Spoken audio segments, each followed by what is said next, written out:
우리 하나님 말씀 요한계시록 14장에 있는 말씀을 보도록 하겠습니다.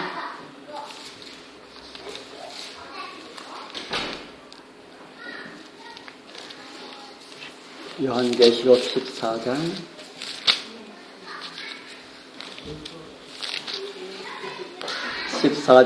6절 7절입니다. 요한계시록 14장 6절 7절 우리 같이 읽도록 하겠습니다. 또 보니 시작.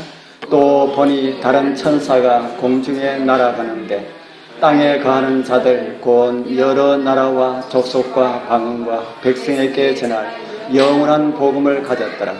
그가 큰 음성으로 가로되 하나님을 두려워하며 그에게 영광을 돌리라. 이는 그의 심판하실 시간이 이르렀음이니 하늘과 땅과 바다와 물들의 근원을 만드신 이를 경배하라 하더라. 아멘.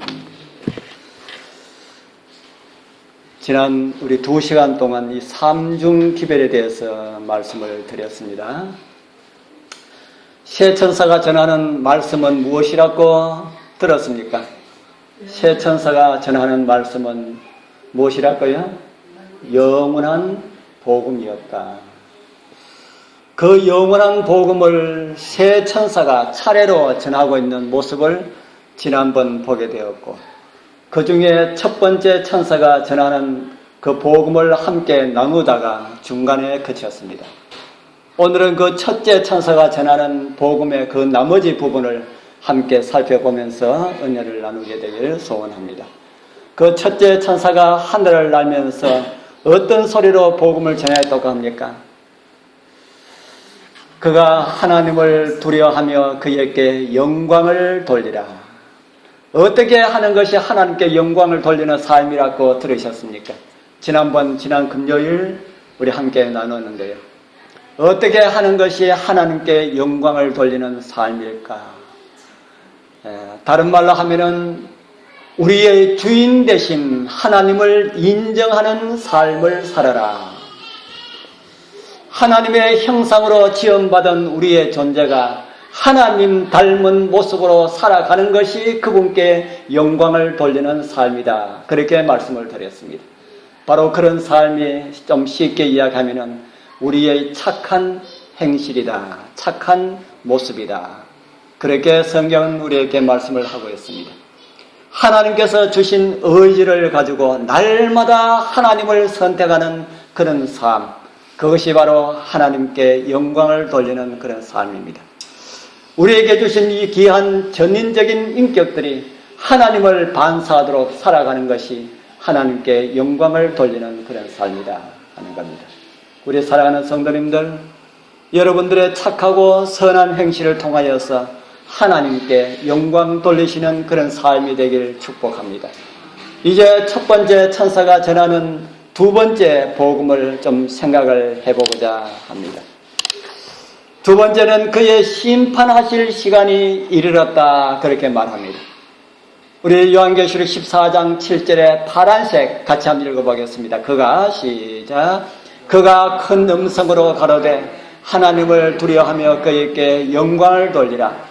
이는 그의 심판하실 시간이 이르렀음이니 그렇게 기록을 하고 있습니다.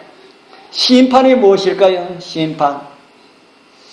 오늘은 이 심판이 무엇인지 좀 생각하고 난 다음에 그 다음 말씀을 계속해서 드리도록 하겠습니다. 심판이 좋은 것입니까? 나쁜 것입니까? 심판이 좋은 것일까? 나쁜 것일까? 좋은 것일 수도 있고 나쁜 것일 수도 있다. 왜 좋은 것일 수도 있고 나쁜 것일 수도 있을까요? 심판은 뭐대로 하는 것이 심판입니까? 뭘 가지고 심판합니까? 법대로. 법에 따라 처리하는 것을 가지고 심판이라 그렇게 말합니다. 그래서 법대로 살아가는 사람이 억울한 일을 당했을 때는 심판이 좋은 것입니까? 나쁜 것일까요? 심판이 좋은 것이고, 법을 어긴 사람에게는 심판이 좋은 것일까요? 나쁜 것일까요? 그건 사람한테는 나쁜 것입니다. 그러면 우리 여러분들에게는 심판이 좋은 것입니까? 좋지 않은 것입니까? 아멘. 예, 우리에게는 심판이 아주 좋은 것이다. 하나님의 계명과 예수 믿음을 지키는 자들에게는 심판은 아주 중요하고 좋은 것이다. 그렇게 성경은 말을 하고 있습니다. 그러면 우리는 심판을 환영을 해야 될까요? 반대를 해야 될까요? 환영을 해야 되겠지요. 심판을 기뻐해야 될까요? 슬퍼해야 될까요? 예, 심판이 성도들에게 유익이 되고 좋은 것이라면 틀림없이 심판을 기뻐하라라는 말씀 성경에 있겠지요. 예, 우리 요한계시록 18장 20절에 있는 말씀을 보겠습니다. 우리 18장 20절에 우리 같이 읽어보겠습니다. 하늘과 시작. 하늘과 성도들과 사도들과 선지자들아 그를 인하여 즐거워하라. 하나님이 너희를 신원하시는 심판을 그에게 하셨음이라 하더라. 하늘과 성도들과 사도들과 선지자들아 그를 인하여 즐거워하라. 그가 누굽니까? 우리를 심판하시는 하나님, 심판하시는 하나님을 인하여서 즐거워하고 기뻐하라. 왜 그렇습니까? 우리를 위하여서, 심판은 우리를 위하여서, 우리의 유익을 위하여서 한 것이기 때문에 심판을 기뻐하라. 그렇게 말을 하고 있습니다. 그래서 성경에 보면은 심판을 기다리는 그런 존재들도 있다고 말합니다. 요한계시록 6장 10절 이미 우리는 그전에 다 찾아본 그런 말씀이지요. 큰 소리로 불러가로되 거룩하고 참되신 대주제여 땅에 거하는 자들을 심판하여 우리 피를 신원하여 주지 아니하시기를 어느 때까지 하시려니까 하니. 여기 나오는 이 내용은 요한계시록 6장의 7인을 통해서 이미 우리는 살펴본 그런 내용입니다. 우리 사랑하는 성도님들, 우리가 사는 땅에서 항상 의인이 잘 되는 것이 아닌 그런 세상임을 여러분들 잊지 마시길 바랍니다. 공의가 시행되지 않고 악이 횡령하고 믿음으로 살아가려는 사람들이 때로는 어려움을 겪고 나쁜 짓을 하는 사람들이 잘 되는 것처럼 보이고 그런 것이 지금 우리가 살아가고 있는 우리의 눈에 보이는 세상 환경의 모습이다. 그래서 저와 여러분들이 예수님의 재림을 기다리는 이유도 거기에 있다는 겁니다. 정말 하나님의 공의가 시행되는 나라, 의인들이 마음 놓고 살아갈 수 있는 그런 나라, 참수하는 자가 없고 비난하는 자가 없는 그런 나라, 그런 모든 세상 것들이 다 사라진 그런 나라, 그런 나라를 우리는 기다리고 있기 때문에 주님의 재림을 기다리고 있다 하는 겁니다. 우리 여러분들도 다 그렇게 기다립니까? 그날을 기다리시는 우리 여러분들 한 분도 빠짐없이 그날에 다 이르게 되길 축복합니다. 그럼 첫째 천사가 전하는 기별 가운데 심판이 가까웠다 하는 이 기별은 좋은 소식입니까? 나쁜 소식입니까? 심판이 가까워왔다. 아주 좋은 소식이다. 그렇기 때문에 성경은 영원한 복음으로 우리에게 소개를 하고 있다 하는 겁니다. 영원한 복음이 뭐도 영원한 복음입니까? 심판도 영원한 복음이다. 이제 천사가 전하는 그 심판의 복음의 성질과 그 심판의 시기 그리고 그 소식을 전하여 준 그 시기와 관련된 내용들을 좀 함께 생각을 해보고자 합니다. 그의 심판하실 시간이 이르렀다. 그 첫 번째 심판의 성격에 대해서 좀 살펴보도록 하겠습니다. 심판과 관련된 용어가 마지막 시대에 하나님의 백성들과 관련하여 기록되어져 있는 것이 많이 있습니다. 그 가운데 특별히 성소와 관련되어 기록되어 있는 말씀이 있습니다. 우리 레위기 16장 8절에 있는 말씀입니다. 좀 어려운 말씀이지요. 레위기 16장 8절에서 10절에 있는 말씀, 좀 어렵지만은 성경에 기록되어 있는 말씀이기 때문에 같이 읽어보겠습니다. 두 염소를 시작. 두 염소를 위하여 제비 뽑되 한 제비는 여호와를 위하고 한 제비는 아사셀을 위하여 할지며 아론은 여호와를 위하여 제비 뽑은 염소를 속죄제로 드리고 아사셀을 위하여 제비 뽑은 염소는 산대로 여호와 앞에 두었다가 그것으로 속죄하고 아사셀을 위하여 광야로 보낼지니. 좀 어렵습니다. 이곳에 기록된 이 내용은 속죄일 제사와 관련된 그런 내용입니다. 속죄일 제사는 특별히 마지막 시대에 살고 있는 백성들과 관련되어 있는 아주 중요한 그런 제사였습니다. 그날 제사는 이래였습니다. 우선 대제사장은 자기를 위하여서 제사를 드리고 난 다음에 2마리의 염소를 끌고 옵니다. 그리고 그 가운데 그 2마리의 염소를 끌고 와서 제비를 뽑아서 한 마리는 여호와를 위하여서 두고 다른 한 마리는 아사셀을 위하여서 구별해 둡니다. 그러고 난 다음에 여호와를 위하여서 제비 뽑은 염소는 온 백성의 죄를 위하여서 속죄제로 드려집니다. 그리고 그 다음에 말씀을 성경은 또 이렇게 기록을 하고 있습니다. 또 백성을 위한 속죄제 염소를 잡아 그 피를 가지고 장 안에 들어가서 그 수송아지 피로 행함같이 그 피로 행하여 속죄소 위와 속죄소 앞에 뿌릴지니 곧 이스라엘 자손의 부정과 그 범한 모든 죄를 인하여 지성소를 위하여 속죄하고 또 그들의 부정한 중에 있는 해막을 인하여 그와 같이 할 것이요 그가 지성소를 속죄하러 들어가서 자기와 그 권속과 이스라엘 온 회중을 위하여 속죄하고 나오기까지는 누구든지 회막에 있지 못할 것이며. 좀 많이 어렵습니다. 나중에 우리 성소 제도에 대해서 우리가 함께 살펴볼 그런 시간이 있다면 좀 더 깊이 살펴보도록 하겠습니다. 이곳에 나오는 이 2마리의 염소와 관련된 제사를 이렇게 드려진다 하는 겁니다. 그 염소의 피를 가지고 제사장이 장 안으로 들어간다. 그전에는 어떻게 했나 하면은 그전에는 제사를 드릴 때에 염소나 양을 잡아가지고 피를 받아가지고 성소 안에 들어가면은 장이 있으면은 장에다가 뿌립니다. 장에다 뿌리는데 이번에 속죄일 제사는 장 안에 들어갔다. 그렇게 말합니다. 장 안에 들어가서 속죄소 앞에 뿌린다. 성소와 지성소에 따른 거 여러분 아시죠? 성소에 보통 제사 때에는 성소에서만 행하여졌는데 성소에서 피를 뿌렸는데 속죄일 제사에서는 그 피를 가지고 지성소 안으로 들어가서 속죄소 위에 속죄소에다가 그 속죄소를 향하여서 피를 뿌린다. 그렇게 기록을 하고 있습니다.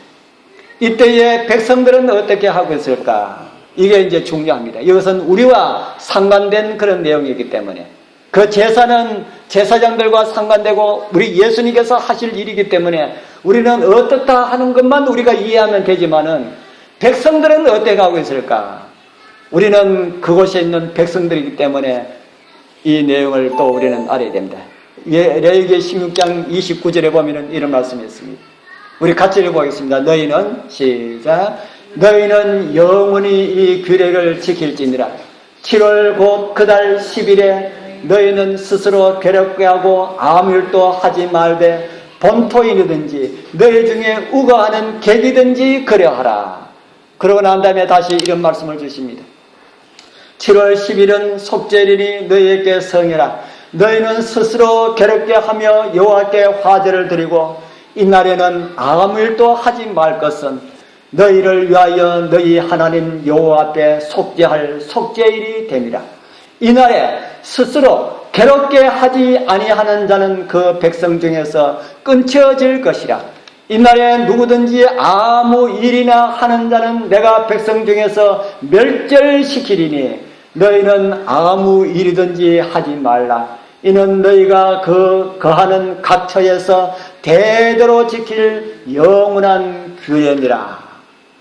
뭐하라 그럽니까? 너희는 아무 일도 하지 말라. 뭐 하라 그런 것이 아니고 하지 말라 그렇게 말씀을 우리에게 하고 있습니다.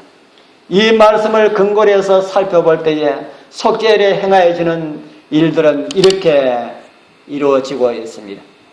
속죄일 제사를 위하여서 모든 사람들이 다 회막 앞에 모입니다.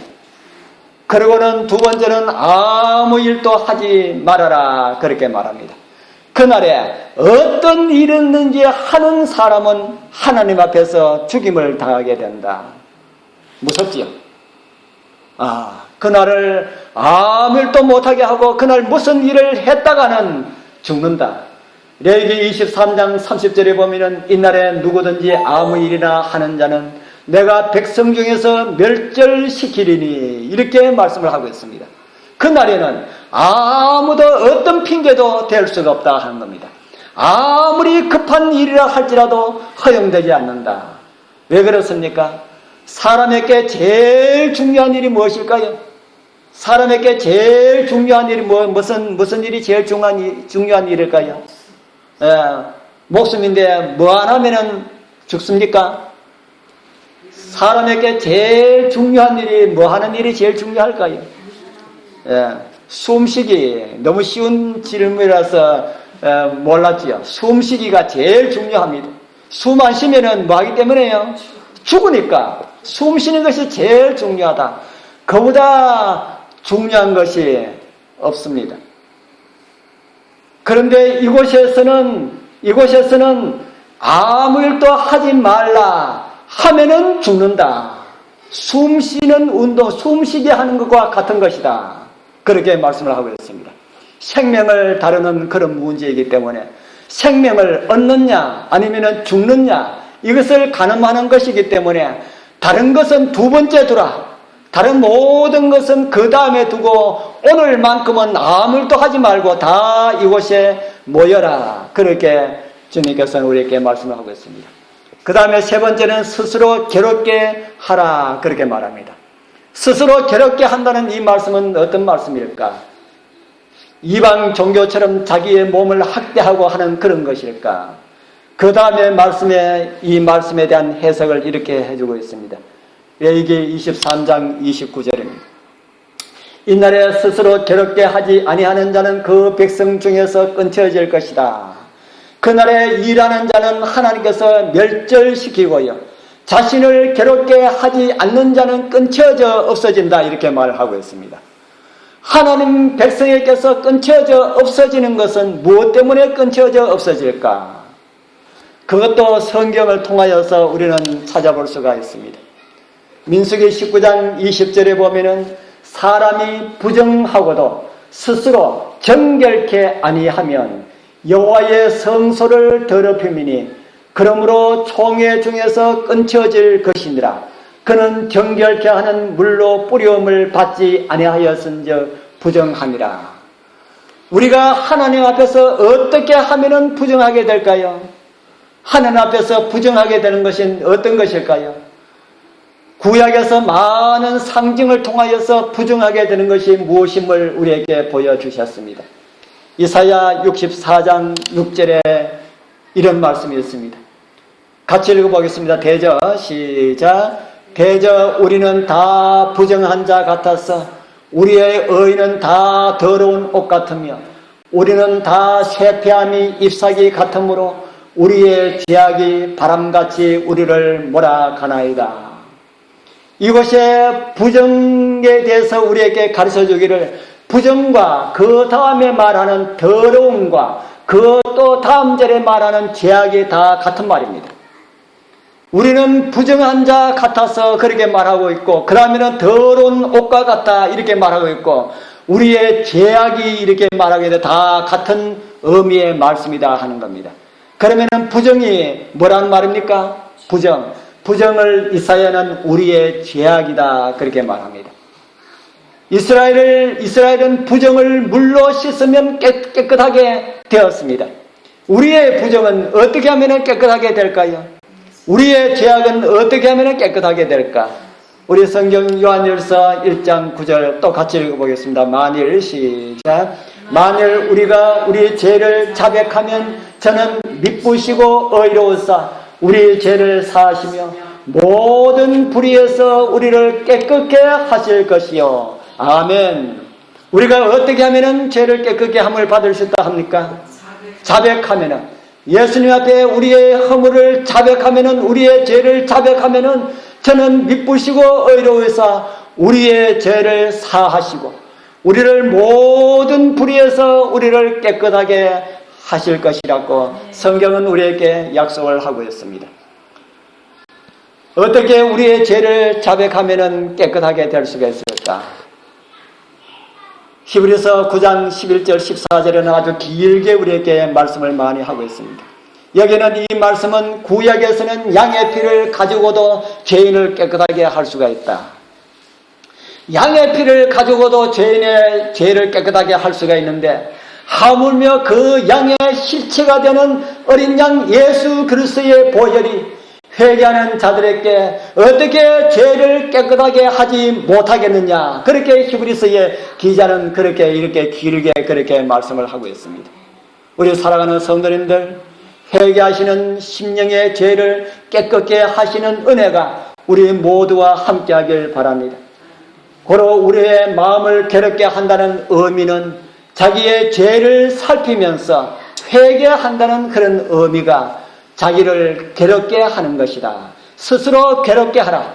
그날 그 성수 앞에 다 모여서 아무 일도 하지 말고 자신을 괴롭게 하라라는 이 말씀은 성수 앞에 다 모여서 자신의 죄를 살피고 회개하고 자복하고 용서함을 받으라라는 그런 말씀입니다. 이제 속죄일의 제사를 다시 한 번 더 생각을 해보도록 하겠습니다. 각 지파별로 회막 주변에 다 이렇게 모입니다. 다 모이지만은 아무 일도 해서는 안 됩니다. 아이고 그날 모여가지고 아무 일도 안 하고 그냥 가만히 있으면 심심한데 일거리 가지고 가야 되겠다 해가지고 일거리 가지고 가면 안 됩니다. 어제 우리 저 집사람 친구가 고구마 쫄깃이를 잔뜩 줬어. 오늘 금요일 아니면은 제가 안 도와줄 건데 오늘 금요일이기 때문에 그는 도와줬는데 한 시간 이상 앉아서 까는데 저는 제일 힘든 일이 앉아서 하는 그런 일. 한 시간 하니까 온몸이 얼마나 막 뒤틀리는 듯이 그런데도 그런 표를 하지를 못했습니다. 그런 표 하면은 또 다음에 또 하지 말아 할까 싶었어요. 그래서 이렇게 아무것도 하지 않고 그냥 앉아 있는다고 해가지고 그런 고구마 쫄깃이 가져와가지고 까면 안 된다는 겁니다. 다른 어떤 자비를 가지고 그곳에 와서 하면은 안 된다는 겁니다. 어떤 일도 그 앞에서는 해서는 안 된다. 그래서 그들은 회막 앞에 모여서 자신들의 죄를 살피면서 회개하는 그런 시간을 가집니다. 그리고 제사장들이 2마리의 염소를 끌고 옵니다. 제비를 뽑아서 한 마리는 아사셀을 위하여서 정한 곳에 두고 여호와를 위하여 제비 뽑은 염소는 제물로 불살라지고 그 피는 지성소 안으로 가지고 들어갑니다. 아까 말씀드린 것처럼 지금까지는 성소에서 성소 휘장에 뿌렸지만은 오늘은 1년에 한 번 있는 속죄일 제사이다. 그 속죄일 제사의 의식 중에 하나는 성소 휘장에 1년 동안 더럽혀진 뿌려진 그 피 얼룩을 그날 제거하는, 그날 깨끗하게 하는 그런 날이다 하는 겁니다.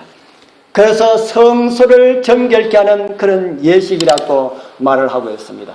그 일을 위하여서 대제사장이 지성소에서 죄를 정결케 하는 그런 봉사를 합니다. 그러면 밖에 있는 백성들은 대제사장이 일하고 있는 모습을 어떻게 알 수 있을까요? 밖에 있는 기다리고 있는 백성들은 대제사장이 안에서 일을 하고 있는지 조용하니까 안에 이 성소 봉사가 한참 오래 걸리는데 일을 하고 있는지 무슨 일을 하고 있는지 안 하고 있는지 어떻게 알 수가 있을까요? 성경에 이런 말씀이 있습니다. 출애굽기 28장 33절에서 35절 그 옷 가장자리로 돌아가며 청색, 자색, 홍색 실로 성류를 수놓아 금방울을 간격하여 달되 그 옷 가장자리로 돌아가며 한 금방울 한 성류, 한 금방울 한 성류가 있게 하라. 아론이 입고 여호와를 섬기러 성소에 들어갈 때와 성소에 나갈 때에 그 소리가 어떻게 할 것이라 그럽니까? 그 소리가 들릴 것이라. 그리하면은 그가 죽지 아니하리라. 소리가 안 들리면 어떻게 된다는 말입니까? 소리가 안 들리면은 대제사장이 죽든지 그 백성들 가운데 한 사람이 죽든지 둘 중에 한 사람은 죽게 됩니다. 왜 그렇습니까? 이곳에 나오는 이 그림이 제사장의 그림입니다. 제사장의 의복 그림입니다. 이 의복의 청색 밑에 보면은 자잘한 게 이러겠지요. 그것이 한 방울은 석류고 한 방울은 방울이고 이렇게 해가지고 쭉 이렇게 달아나는데, 이것이 성수에 들어갈 때마다, 걸음을 옮길 때마다 이 방울 소리가 짤랑짤랑 그러면서 나는데, 제가 지금 가만히 생각하니까 그 방울 옆에 스피커도 안 달아나는데 어떻게 밖에 사람들이 그걸 들을 수 있었을까? 그 소리를 통해서 일하는지 일 안 하는지 밖에 사람들이 안다 그랬는데 어떻게 들을 수 있었을까? 제가 좀 하나님의 능력으로 들었을까? 아니면 그 가까이에 있는 제사장들과 레위 자손들이 그 소리를 듣고 백성들에게 전달해 줬을까? 뭐 성경에 기록되어 있지 않기 때문에 모릅니다. 그렇지만은 그 방울 소리로 인하여서 제사장이든지 백성이든지 죽든지 살든지 하는 그런 일이 일어난다 하는 겁니다. 제사장이 봉사하고 있는데 소리가 들리지 않으면서 제사장이 바로 죽으면은 제사장이 죄가 있는 것이고, 소리가 들리지 않는데 제사장이 죽지 않는데도 소리가 들리지 않는다면은 백성 중에 죄가 있다 하는 겁니다. 하나님께서 가르쳐 주시는 겁니다. 백성 중에 죄가 있다. 그 죄를 찾아내서 다 해결하고 난 다음에 다시 들어오느라. 그렇게 하나님께서 말씀하시는 겁니다. 그래서 그러면은 대제사장이 밖에 나와서 이스라엘 백성들 다 모아놓고 너희들 가운데 죄가 있기 때문에 하나님께서 이 제사를 받아주지 않습니다. 그래서 죄를 지금 찾아내야 합니다. 그래서 백성들 12지파를 이렇게 다 제비 뽑습니다. 다 제비 뽑아가지고 한 사람이 그 제비에 걸리면은 네가 오늘 무슨 잘못을 저질렀는고? 제가 이러한 잘못을 저질렀습니다. 그러면 온 이스라엘 돌아가지고 쳐 죽입니다. 그러고 난 다음에 대제사장은 다시 또 지성소로 또 들어갑니다. 들어가서 또 소리가 나면 또 나와가지고 또 그 일을 해야 돼요. 언제까지 그 일이 계속될 겁니까? 죄인이 없을 때까지 그 일이 계속됩니다. 이게 무엇인가 하면 지금 하늘에서 예수님께서 하시는 일을 우리에게 지금 가르쳐주고 있다 하는 것입니다. 우리 요한계시록 14장은 이러한 일이 하늘에서 거행되고 있는 그런 시간이 지금 되었다. 그렇게 지금 천사가 전하고 있는 것입니다.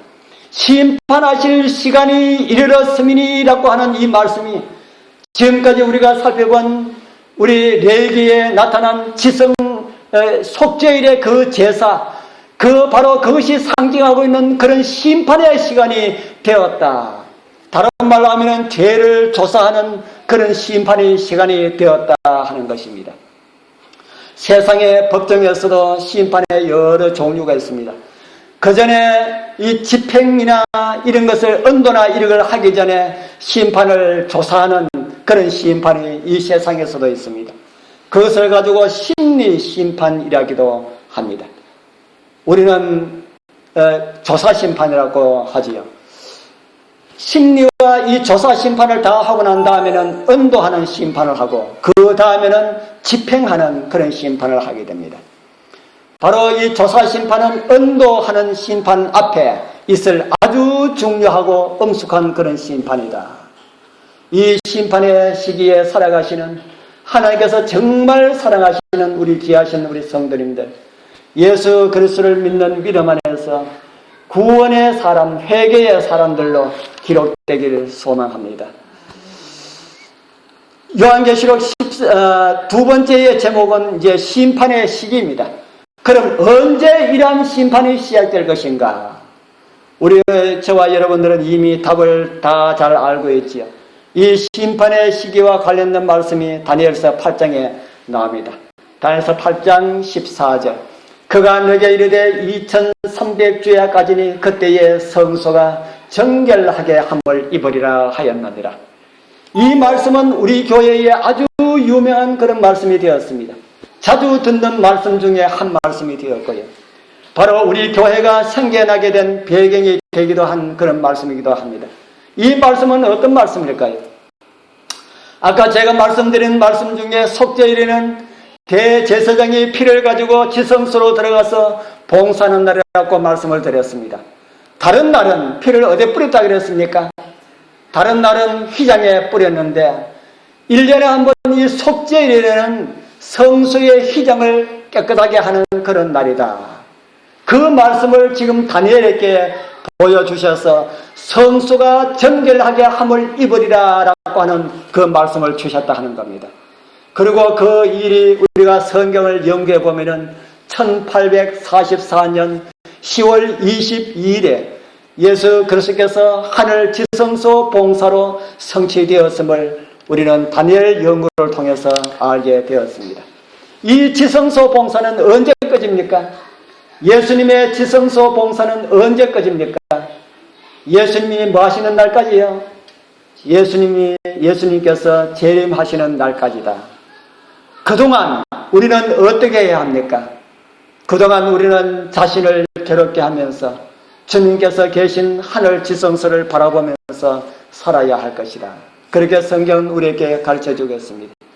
지금 우리는 우리의 죄를 제거하시는 주님의 손에 우리를 의탁해야 합니다.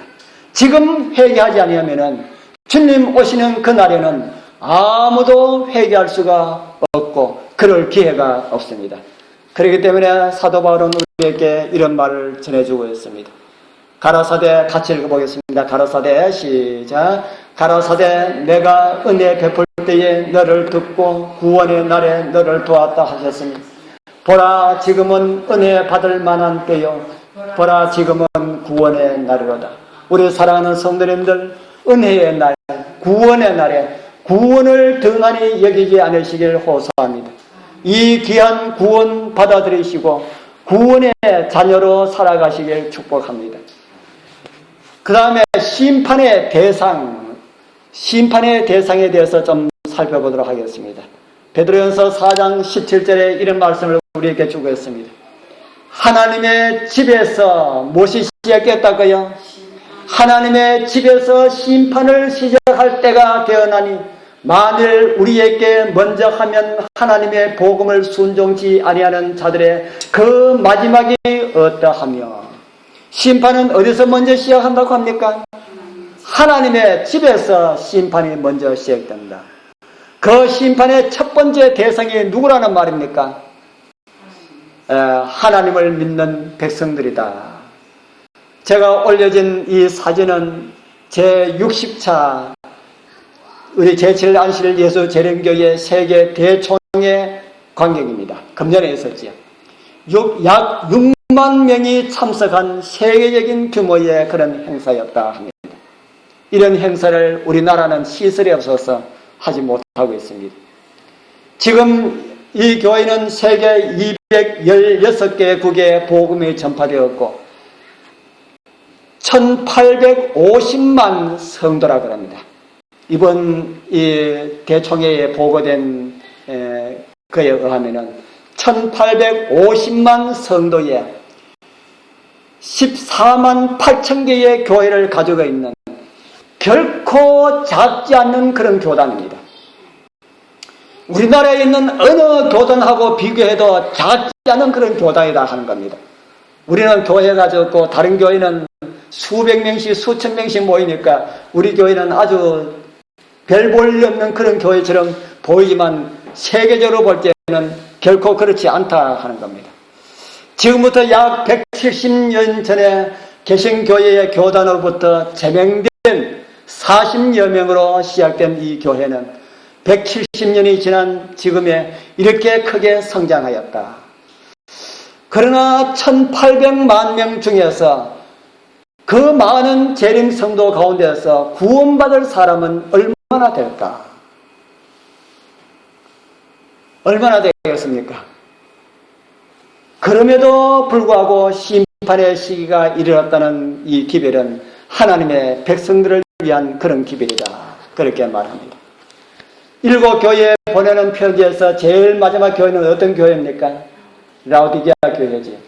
라오디게아의 뜻이 무엇이라고 들으셨습니까?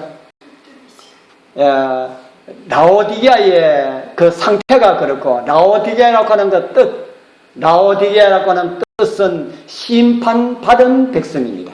1844년 이후에 하늘 조사 심판이 시작되고 있기 때문에 그 심판을 거쳐 나간 교회가 라오디게아라고 하는 그런 이름의 마지막 교회로 주어져 있다는 것은 우리에게 엄청난 복음의 소식과 같은 그런 내용입니다.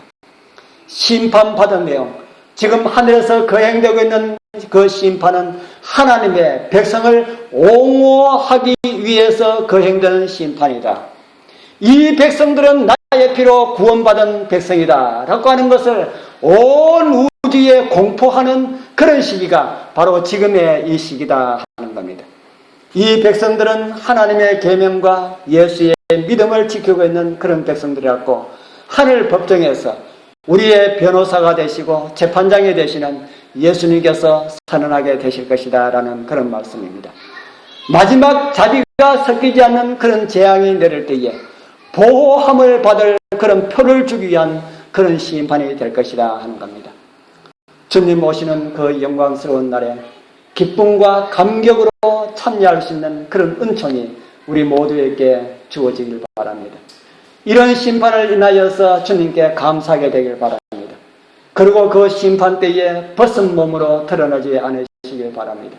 온전한 마음으로 주님을 신뢰하는 그런 믿음으로 그날을 준비합시다.